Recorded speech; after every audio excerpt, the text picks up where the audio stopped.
नादाला लागले की सपला की विषय ना हा. मित्रांनो आपण आलोय सोन्या 50-50 केसरी मैदानावर आणि तयारी चालू आहे जोरात. जे काय सांगचाल कुठं तयारी आली तुमची, कसं आज किती तारखेपासून तयारी आहे मंडपाची? ह्या मंडपाची तयारी 1 तारखेपासून चालू आहे. आता स्ट्रक्चर उभे झालेले आहेत. खालून इकडून बॅरिकेटिंग संपूर्ण बॅरिकेटिंग राहील.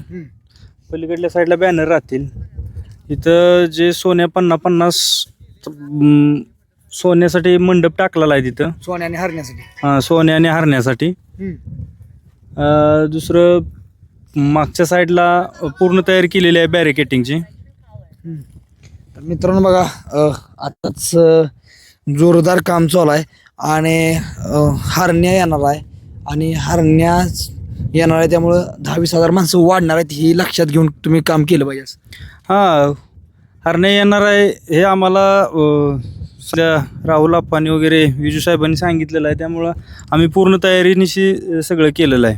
मित्रांनो हरण्या येणार आहे त्यामुळं त्या भागातली कोल्हापूर भागातली सुद्धा लोक येणार आहेत ती. आणि सोन्या 50-50 केसरी मैदान म्हणजे तुमच्यासाठी खूप कष्टाचं काम आहे या गोष्टी, कारण पब्लिक जेवढं जास्त तेवढं मंडप बोलायला काम जास्त. हो राहतेच. बॅरिकेड म्हणा.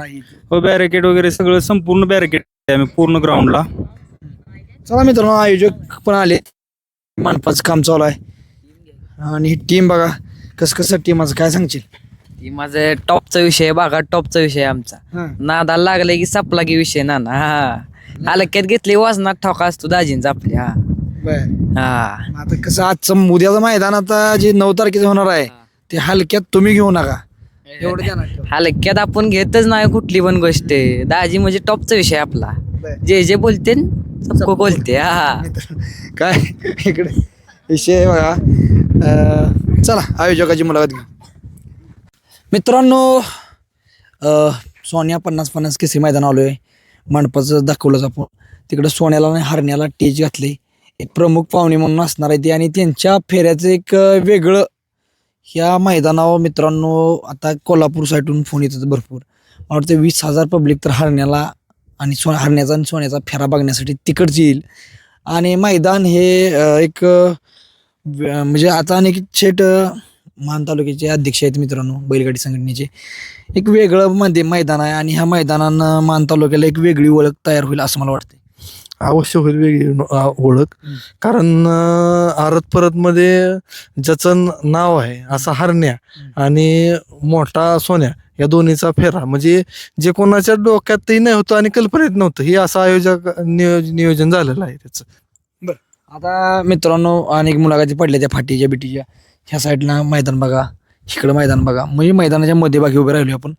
आता बाकीच्या गोष्टी सगळ्याला माहितीच येते, पण मैदानाची नोंद सगळ्यात महत्वाची नोंद ह्या मैदानाकडे का बघितलं जातं नोंदीच्या बाबतीत.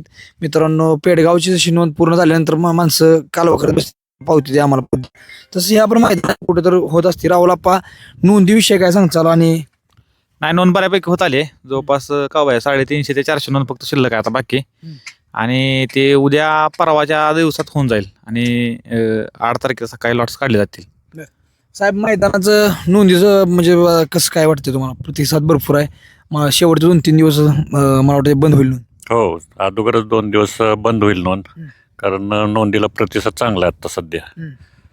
आणि ह्या मैदानाची एक वेगळी ओळख आहे. काय काय सांगचाल तुम्ही संघटनेचे अध्यक्ष?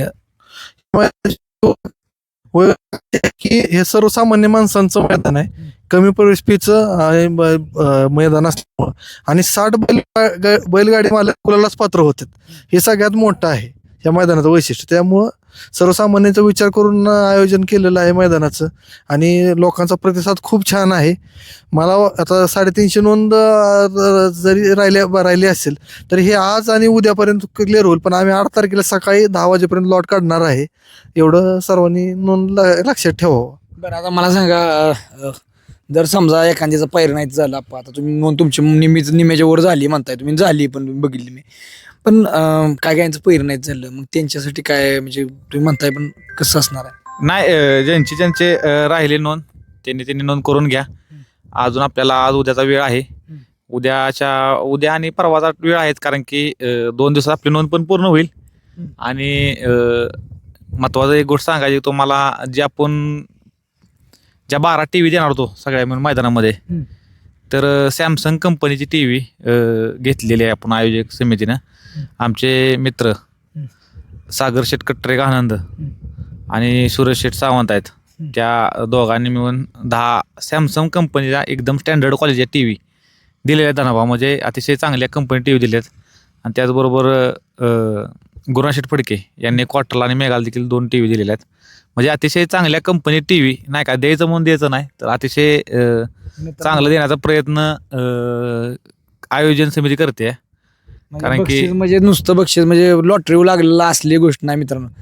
म्हणजे सॅमसंग कंपनीची TV म्हणजे सगळ्यात बेस्ट TV. आणि सागर शेठ आणि कोणी घेतली? सुरेश शेठ सावंत आहे ते, म्हणजे एका शब्दावरती सागर शेठ कटरे यांनी आणि सुरेश शेठनी आपल्याला ते TV या मैदानासाठी दिलेत. कारण की अतिशय सगळ्यात टॉपची कंपनी जर असली तर सॅमसंग कंपनी, आणि त्या टॉपच्या कंपनीचं आज TV देणं म्हणजे एवढी सोपी गोष्ट नाही, पण त्यांनी दिलेली आहे. कारण की त्यांचं देखील आभार मानावं लागतील. TV द्यायची म्हणून दिली नाही साहेब, काय म्हणायचं सांगायचं तुम्हाला? काय काय काय वेळेस बक्षीस द्यायची म्हणून देते ती लोक, ही घ्या ती घ्या, परंतु ही टॉपचं आहे. नाही ही जी TV दिलेली सॅमसंगची आहे, चांगल्या कंपनीची दिलेली आहे. बरं, आता बाकी मैदानाची तयारी कुठं आली काय? मैदानाची तयारी अंतिम टप्प्यात आली आहे. म्हणजे अंतिमची काही तयारी पूर्ण करायची चालू आहे आता सध्या मैदानात. उद्या परवा बॅरिकेड लागून जातील, म्हणजे मैदान सज्ज झालंय बैलगाडीसाठी. बैलगाडी म्हणजे जे आता आपण एवढं मोठं 50 मैदान घेतले, म्हणजे तयारीनेच पूर्ण आपण करत आलो. आता आपण बाहेरनं फोन कुणाकोणाचे येतात पब्लिकचं, किंवा कोण कोण येणार आहेत? नाही, सगळीच बैल येणार ती. आमचं विनायक शेठ पण वेळात वेळ काढून येणार ती, गुरुनाथ शेठ फडके आहे ती, नरेंद्र शेठ गोमारे आहेत, म्हणजे अख्खी मुंबईची संदीप आहेत आणि मुंबईची पूर्ण टीम इथं येणार आहे. आणि शेवाळ्या आहेत, विलास पलवान आहेत आणि त्यांची पूर्ण टीम, म्हणजे आणि आमची युवा संघटनेची टीम आहे. आणि महत्त्वाचं म्हणजे या आमची जी अखिल भारतीय मान तालुक्याची जी टीम आहे, संघटना आहे, ती संघटना सर्व पदाधिकारी तुम्हाला इथं उपस्थित पाहायला मिळतील. आणि सर्व टीम देखील तुम्हाला निकाल पंचा तुम्हाला काम करताना पाहायला मिळेल. म्हणजे निकाल होणार का तर होणार, कारण की आत्तापर्यंत 2 वर्ष झाले निकाल दिलेत या मुळी कुस्ती आणि अखिल भारतीय संघटना मान तालुक्यानं. निकाल आहे तर निकालच असतोय, कोणावरती अन्याय होणार नाही एवढं सांगतो मला. निकाल पंच म्हणून तुम्ही कार्यरत असता कंटिन्यू, आणि 2 वर्ष तर चांगलं तुम्ही म्हणजे अगदी कुठं म्हणजे बॉट लावायला जागा नाही असं निकाल दिलं. ह्या वर्षी कसं? ह्या वर्षी त्यापेक्षा चांगला असणार आहे. सगळं निकाल एकदम व्यवस्थित होणार आहे. पुढं कुठल्याही बैलगाड्यावर मालकावर अन्याय होणार नाही. गरीब असो, श्रीमंत असो, लहान असो, मोठा असो, कोणालाही त्रास करू होणार नाही. जवळचा पाहुणा रावळा कोणी बघत नाही. आम्ही जो निकाल आहे तो निकाल भेटणार. मित्रांनो बघा, चला सोन्या 50 केसरी मैदान, आणि ह्या मैदानाकडं लक्ष लागलंय. कोल्हापूर म्हणा किंवा प्रत्येक ठिकाणून माणसं येणार आहेत. आपण पब्लिकचं कसं परत तोच प्रश्न विचारतोय तुम्हाला मी, पब्लिकचं कंट्रोलिंग कसं असणार आहे महत्त्वाची गोष्ट? खरं तर आपण बॅरिकेटिंग केलेलं आहे, जवळपास 70% बॅरिकेटिंग आहे खालून वरपर्यंत. आणि आमची टीम तयार केली आहे आम्ही, आणि आमच्या अध्यक्षांच्याकडे ते नियोजन आहे पूर्ण मैदानचं. ओके. महत्त्वाची गोष्ट म्हणजे पाऊस. जर मैदानावर पावसाचं कसं प्रमाण आहे? आता तुम्ही इथं म्हणजे कंटिन्यू फाटीच्या शेजारी तुम्ही आहे राहायला, काय वाटतं ह्या मैदानावर पावसाचा विषय? आता कसलाही पाऊस नाही, 4-5 दिवस झाले, आणि एकदम फाट्या एकदम कोरड्या कट्टा आहे. खाली जरी माती जरी उकरली तरी खाली मुरुम आहे, त्यामुळे बैलगाडी मालकाला पळायला कुठलीही अडचण नाही. ह्या माळावर ह्या ठिकाणी पावसाचं प्रमाण पहिल्यापासून कमी आहे का? नाही, पहिल्यावरती पावसाचं प्रमाण कमी आहे, त्यामुळे बैलगाडी मालकाला कुठलीही अडचण नाही पळायला. पावसाचं महत्वाचं आहे मित्रांनो. पाऊस त्यांचं म्हणणं आहे की इथं पाऊस येतच नाही. चला, धन्यवाद.